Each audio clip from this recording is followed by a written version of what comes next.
Okay, so let's take a look at, here's an old paper that I wrote in APA style. This is it. It's an old paper. It's actually uh, this is my dissertation for my PhD. So there's a few things that we want to take a look at here.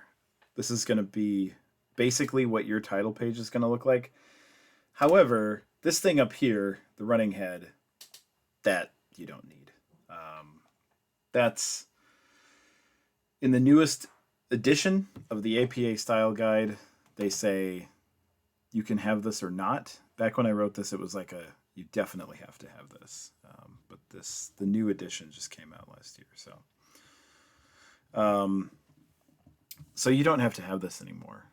It's like up to whoever the journal that you're submitting it to or the professor you're writing it for. They can tell you if they want it or not. I'm telling you right now, I don't want it. If you already have it, that's okay. I'm not going to take points off if you have it. But it doesn't add anything for me. It's all part of the same paper. Like, it's there in case you drop these. Like if you had this printed out as a hard copy and then you drop them. But, nobody does anything hard copy anymore. So it's kind of ridiculous. Okay. What you do need, the title, your name. You don't need this because yours would just say like a paper for this class. I don't want that. Title and your name. Where you go to school. You can put a date on it. An abstract is something that you'll usually have, but for all of the assignments in this class, you don't really need them. They're short enough that it would be hard to come up with a good abstract for the short amount of information that I'm having you write. This is a 34-page dissertation, so it is good to have an abstract for that, to just kind of like help people figure out what they're reading. It's the summary of the entire paper is what an abstract is. But again, yours aren't very long, so there's really no reason to have an abstract. So don't do it. If you've already done it, again, that's okay. But if you haven't, you don't need it. Do have a title page, again, but you don't need this running head. Do a title page. You don't need an abstract. Go straight to the actual paper. What you want to do is put the title again at the very top of this paper and then start writing. Indent every paragraph. Definitely indent every paragraph. That I wouldn't assume it's a thing that, we should just know that, right? Like that's common to APA and MLA. But I did see quite a few that it's something that you need to keep watch on, is indenting for your new paragraphs. All right, let's keep going. Here's citing in-text citations. So I cite this, I talk about something that Helmholtz talks about here, and then I cite it in parentheses. Here's the guy, the last name of the guy, von Helmholtz, and then the year that it was written. This is actually a bad example because this is when it was actually written. This is when it was translated. So let's look at one that isn't like that. Here we go. Deutsch 2009. So she has an entire paper about the natural regularity of harmonicity. Doesn't matter if you know what that is. But then I'm citing her last name. The actual researcher here is Diana Deutsch. I'm just citing the last name, comma, and the year it was published in parentheses. And that's exactly what you're going to do as well. If you mention the name in the in text, then you only need to put the year. You don't need to do Stevens and then Stevens, comma, 1935. You can leave it out. And then if you don't mention the researcher, it goes here. Try not to mention the researcher. It's good to have it inside and keep your focus on the actual findings. Sometimes it's unavoidable, so it's good to know both ways. Okay, so you're just going to go through the paper and write. Right, I've got a way more here than you're going to need to focus on. What I want to show you is the references section. Okay, the references section apparently is before my pictures. There we go. Okay, so it is called references. It's not called works cited. It's not called bibliography or whatever. It's called references. It is single spaced here. Everything else is double. This doesn't really look double to me, but it is. It should be double here. And then these are single. Yeah, okay, when I look at the two, I can see that this is single and that's double. So, and then this is done in alphabetical order and with a hanging indent. So alphabetical order by the first author. See Adelson, then Bachem, then Bregman. So we're going alphabetical order here. And you may have more than one author. You go alphabetically by this first author here. Go to the Purdue OWL to figure out what you're typing in here for sure. But basically what you're doing is here's the authors, then the year that it was published, the name of the article, the journal that the article appeared in, the issue, the volume, and the issue on this one. Not all of them have volumes and issues, so sometimes you have to leave stuff out. And then the page numbers. So this one is just a 2-page article from 360 to 362. This one looks like it was about a 13-page paper, so from 32 to 45. And that's pretty much what you do, is that. Now, if you want to know how you can make something a hanging indent, I can show you. So I'm going to take this. Imagine this is my works cited instead of just part of my, oh, you know what? Let's just go back here. I will unhanging indent this, and then I will rehanging indent this. So if I go to, let's right-click on it, and then go to paragraph. And then in special, you choose hanging. So if it was first line, it'd look like this. This is just like your typical, this is how things are written.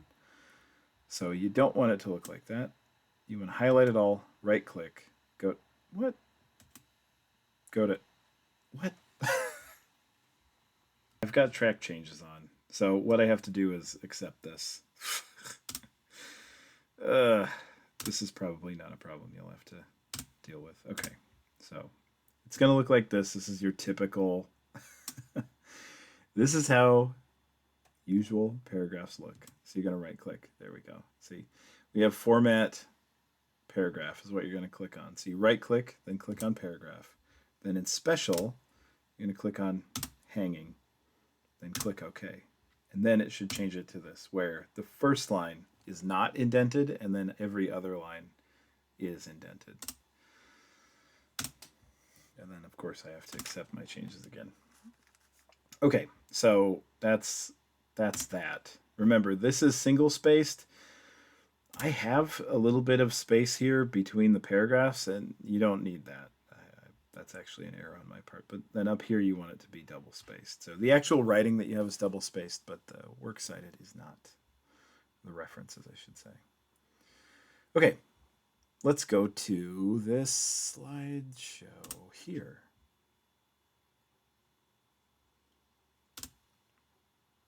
Okay, so this is from a class that I taught on all of writing an APA paper, like an actual experiment with an introduction, a method, results, and a discussion. You guys aren't doing that. You're just kind of doing the intro. So we're going to talk about the introduction. For you, it's the entire paper. So you don't have to think about it as the introduction. Just think about it like this is the paper that you're working on. So what you're doing is you're introducing the broad topic. You can introduce it kind of with something interesting from your from the class or from your readings or anything like that, just to kind of like get people into it. And then you want to describe it.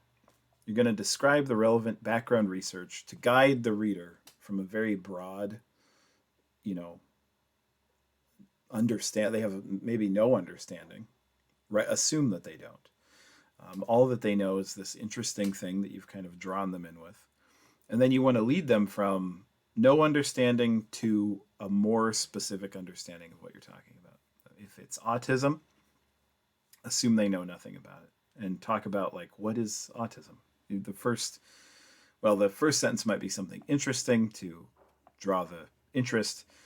The second sentence then might be a very broad description of what autism is. It is a disorder that affects multiple facets of a person, right? So we've got, with some people, it can affect cognitive abilities.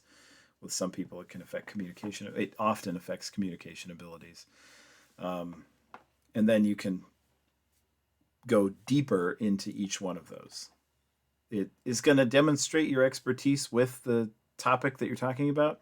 And it's also going to, at the very end of that first paragraph, kind of introduce the specific topic that you're focusing on. So what about autism or stuttering or whatever are you actually looking at? What kind of articles have you found? So it's going to look like this upside down triangle, right? A lot of journalists are trained with this upside down pyramid.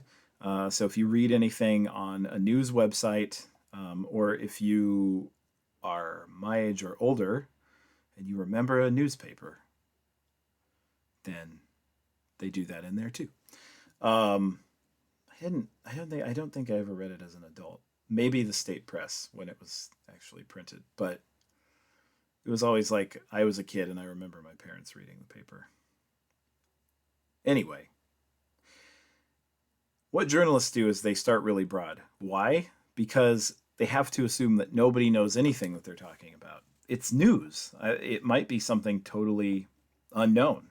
So they'll do the exact same thing. They'll start with a hook, like here's something really interesting. Sometimes it's their headline, and that draws people in. Sometimes it's the first sentence of what they're writing about is, there was a murder here. And so then it draws people in. Then they have to explain it really broadly and hone to exact information. That's what you're doing too. Then you're going to end up telling them what specific part of the communication disorder you're going to talk about for the next few paragraphs. Don't worry about don't worry about this alternative layout. When do you need to cite something? Well, pretty much anytime you make a statement that isn't common knowledge or your own idea. So anytime you're talking about anything, you're going to need to make a citation. Usually you cite it at the end of the sentence. So like patent 2015. Yeah, I wrote this slideshow like a long time ago. This is back when I was a grad student. And then you can also cite two or more authors at once. So you can have one name and then a semicolon and then the other citation here, if you're citing two authors that basically say the same thing. Probably this isn't something that you're going to need to know, but just in case, if you have 5 authors, you put all of them down for the first use. You put all 5 down for the first use, then you go to just the first author. And that's actually true for 3 or more. After the first use of 3 or more, you just go to et al. But if there's 1 or 2, you always write out the 1 or 2 authors. If you have 6 or more authors, you just go with et al. From the very first time you reference it. And then everything you cite needs to end up in the references section. If you cite it, it goes in the references section. If it's in the references section and you haven't cited it, then it needs to go, because then you haven't used it. Like, you're basically, if you just have stuff in the references section that's not in the paper, it's just like, here's stuff I read, but I'm not telling you anything from it. So you have to have them in both places. You have to cite something if it's in the references section. If it's in the references section, it has to be cited. You should use a reference manager. It's going to make your life a hell of a lot easier. There's one in Word, and it's okay. You can also use Zotero, Mendeley, EndNote. There's all sorts of things. So if you need more information on those, I can absolutely give you more. Here's some tips, just general writing tips. So think about a good peanut butter and jelly sandwich. You don't just have like a little tiny bit of peanut butter and a little tiny bit of jelly. If you do, you're a psychopath. Like you need to have enough that it slops over the edges, right? And that's true for good sentences and paragraphs too. A little bit of idea slops from one sentence to another or from one paragraph to another. So you're going to start with one idea, your main idea, your topic sentence, and then that idea is going to kind of like leak into all of the others. So I can't think of a great idea with stuttering. No, I can. We'll use the example that we talk about in class. So the timing. Neural timing processes may play a huge part in stuttering. That's my topic sentence. And then every other sentence in that paragraph is going to somehow tie into these neural timing processes. So we talk about maybe what are they? Like that's your first sentence. What are the parts of the brain involved in this? How do they impact timing? If you have enough information for each of those, maybe each one of those becomes its own paragraph, but you definitely are going to have one topic sentence that sets the tone for the entire rest of that paragraph. And then between each paragraph, you also want to use transitions to like flow from one paragraph to another. This is the peanut butter jelly slopping over again. So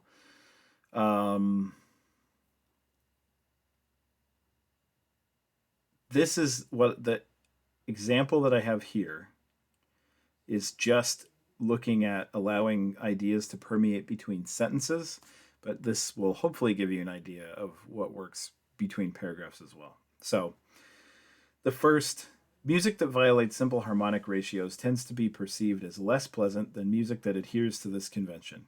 The human dislike of inharmonic music may be related to the occurrence of dissonant sounds in nature to signify danger and alarm. Alarmed animal vocalizations and human screams are all characterized by dissonant musical intervals. This all makes sense, but it's a little stilted. It's too robotic almost. So the next one is allowing ideas to kind of flow. Music that violates simple harmonic ratios is usually perceived as less pleasant than music that adheres to this convention, also known as harmonic music. In nature, many animal vocalizations made in response to alarming stimuli, such as human screams, are inharmonic. It is possible that this fact influences our ability to derive pleasure from harmonic intervals, but not inharmonic intervals. It's the exact same information. It's just presented in a way that flows a little bit better. It's more conversational. It allows people to understand what you're saying better. Okay, this one, I'll let you read it on your own. Let's just go over it, right? If you don't, you can fast forward if you don't want to listen to it. So the first one, participants tasked with holding a pencil in their teeth rated several comics as more funny than participants who held a pencil in their lips. Participants in the teeth holding condition may have experienced more amusement because the muscles needed to create a smile were already engaged by their holding task. Participants in the lip holding condition were primed by the task to create a frown. It may also be that the lip holding condition is more uncomfortable than the teeth holding condition and reduced scores. That's really stilted again, robotic, no ideas are leaking between the sentences. So here's one that I've rewritten with a little bit more flow to it. Participants tasked with holding a pencil in their teeth rated several comics as more funny than participants who held a pencil in their lips. This may be due to the muscle groups activated in each condition. Teeth holding is muscularly similar to smiling, while lip holding is similar to frowning. Conversely, it is possible that the lip holding was the more uncomfortable condition, and ratings of amusement are confounded by muscular discomfort. So there's flow, there's slop. I'm not restating everything in every sentence. I'm using a lot of like, this may be due. Like I'm not re-saying again what it is. I'm just assuming that people have enough memory to draw from that first sentence. It flows a little bit better. So tips for good flow. Use common language whenever possible. Jargon is not good. People don't understand jargon, right? Only people that are really in the subject know the jargon. And then that creates a barrier to people that aren't in the subject. If you found articles that you started reading and did not want to keep reading them because you didn't understand what they were saying, it's probably because they were using jargon. And you don't want to fall into that. You do absolutely want to use transition words. So you can say, on one hand, blah, blah, blah. On the other, blah, blah, blah. And that'd be like two different sentences. But each sentence is referencing each other, so you get good flow. You can start a sentence with however. This is referencing back to the first one. Conversely, it's referencing back to the first one. Anything like this. Don't quote anything. It's annoying and it ruins flow. There's really nothing in research that's ever said so perfectly that it needs to be quoted. You know, these people aren't literary geniuses. They're scientists and they're geniuses in other ways, but not usually known for their literary prowess. So just paraphrase what you want to cite, which paraphrasing means just restating it in your own words. You never need to quote something. And like I said, it totally jars it out of the narrative. If you just put it in your own words and it keeps the flow kind of going, you don't have to break it up with a stupid quote. Try to keep things moving in the structure of time. So if you have a study that was done in 2013 and then you have a study that's done in 2019, talk about the one from 2013 first. This is showing you how to move from a quote to just restating in your own words. So I'm not going to focus on that. You can look at that if you want to. Here's another one. So basically, I'm gonna go over this really quickly again. Use common language as much as possible. Like, definitely don't just say like, dude, look at this stuff. But you don't want to use jargon, right? Try to use as many transition words as possible. This is true for within a paragraph and also between paragraphs. You can reference a prior paragraph in the first topic sentence. So you could say like, unlike stuttering, which may have a neural basis, cleft palate is mostly due to genetic differences or something like that. I don't know. It's a stupid example, but you understand what I'm talking about. It'd be a whole different paragraph because you're not going to link up in one paragraph stuttering and cleft palate. They have nothing to do with each other. But the way that you want to keep the flow going is you've just read a paragraph on stuttering and then you've got however, unlike, so you're transitioning right in. It's not like an abrupt stop and go. Think about it like traffic. Flowing is good. If you can just glide to a stop without slamming on your brakes and then you don't have to like jam down on the accelerator to go, you can like kind of go to a nice speed. It's better. Nobody likes to be in stop and go traffic on the freeway. It's annoying. But if you can just like be on the freeway and occasionally slow down and occasionally speed up as needed, it's much better. That's how you want your writing to feel too. Okay, so there I've posted the paper, the dissertation paper for you to look at. Then there's also links to the Purdue OWL. There were links to the Purdue OWL in the rubric for the first paper too, but I'd say there was about a third of people who didn't follow the links, and that's where you lost points. Make sure you follow the links. Look at what a reference section needs to look like. Look at what a paper needs to look at because you will lose more points for that kind of stuff on the second homework and then even more on the third homework. So don't make those silly mistakes. Like, that's the easy stuff. You've got a template in front of you. You can fix it. Just do what's there and then put your cognitive energy into like reading these papers and writing them out. Don't lose points on easily avoidable mistakes. Okay, that's it. Good luck, and I'll see you in class.